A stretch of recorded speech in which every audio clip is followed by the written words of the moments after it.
Dekat sini dia ada envelope kecil yang kita boleh simpan duit.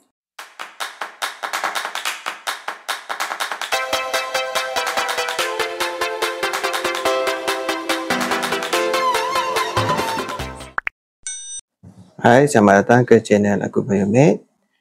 Saya Azrin. Video kali ini saya nak kongsi lagi satu lagi cara untuk kita menyimpan duit. Kalau cara dahulu kita simpan menggunakan tabung. Kalau kita tengok sini, envelope ni adalah jenis transparent dan ada kat sini saving challenge. So, kalau kita tengok comel je tempat simpan duit.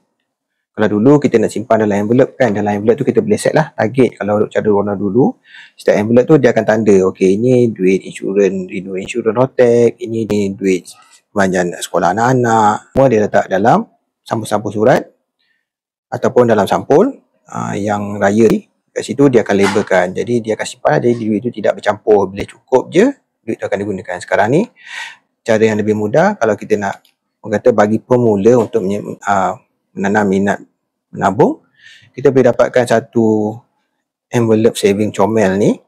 So dalam ni ada banyak envelope. So dekat sini kita boleh abaikan lah. Yang ini dia dalam bentuk pound, tapi yang penting kat sini kita boleh ubah nanti ataupun kita boleh print. Kita boleh ubah lah untuk saving. Contohnya dekat sini dia ada envelope kecil yang kita boleh simpan duit. Terpulang pada kita lah, kita nak simpan setiap RM50 sebulan ke RM10 sebulan ke, duit merah ke, duit biru. Jadi kat sini ada banyak envelope yang kita boleh simpan dan kita boleh follow lah.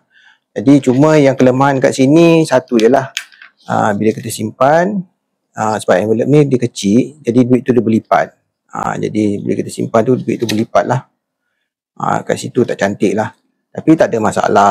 Boleh tengok video yang sebelum ni, saya ada share yang video saiz A6 macam buku. Itu memang kita boleh simpan dalam bentuk duit sekeping-sekeping. Tapi ini pun dah okey dah untuk sebagai pemula kita untuk menabung. Jadi kalau berminat dapatkan envelope saving ni, saya ada tinggalkan link pembelian, boleh dapatkan dari situ. Jumpa lagi di video akan datang.